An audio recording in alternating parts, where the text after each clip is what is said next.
So what we're going to go through now is the absolute basics of home loans in Australia. So in Australia, when you apply for a home loan, the loan is advanced by either a bank or a non-bank institution. So the loan is actually secured by a property. So we never do loans that are unsecured.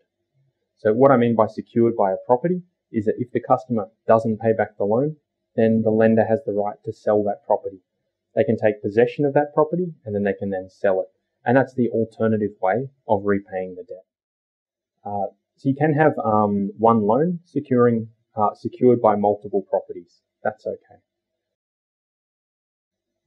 So home loans in Australia, the vast majority of people in Australia have a variable rate loan, which in America is known as an adjustable rate mortgage or an ARM. But in Australia, we call it a variable rate.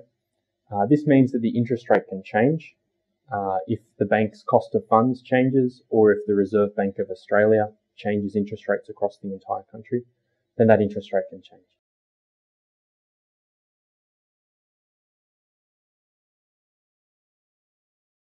Most loans have a term of 30 years, which means that people repay the loan over 30 years.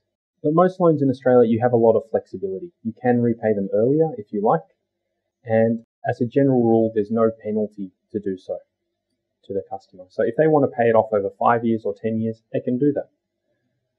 They can do that by either calling the bank and asking for the bank to increase the size of their repayments, or they can just manually pay in repayments because each loan has an account number, just like a check account or a savings account. So you can just transfer money into it.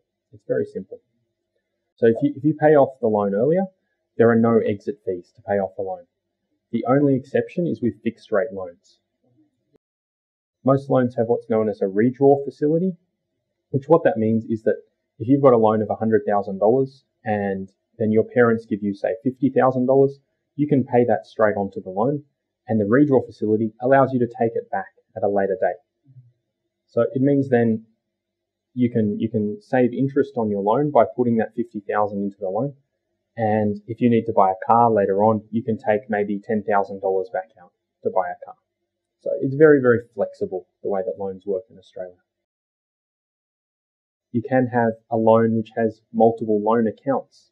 So maybe if you have a home worth $1 million and you decide to borrow $800,000 against it, and you're using $100,000 to renovate your home and $700,000 to buy shares, then you may decide to have two loan accounts.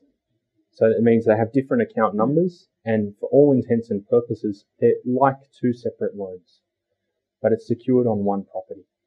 And the reason you would do that is so that when it comes time to do your tax, you can very clearly show the government, I paid this much interest for that $700,000 which I used to buy shares, and they would allow you to tax deduct that because that was money that you borrowed for investment purposes.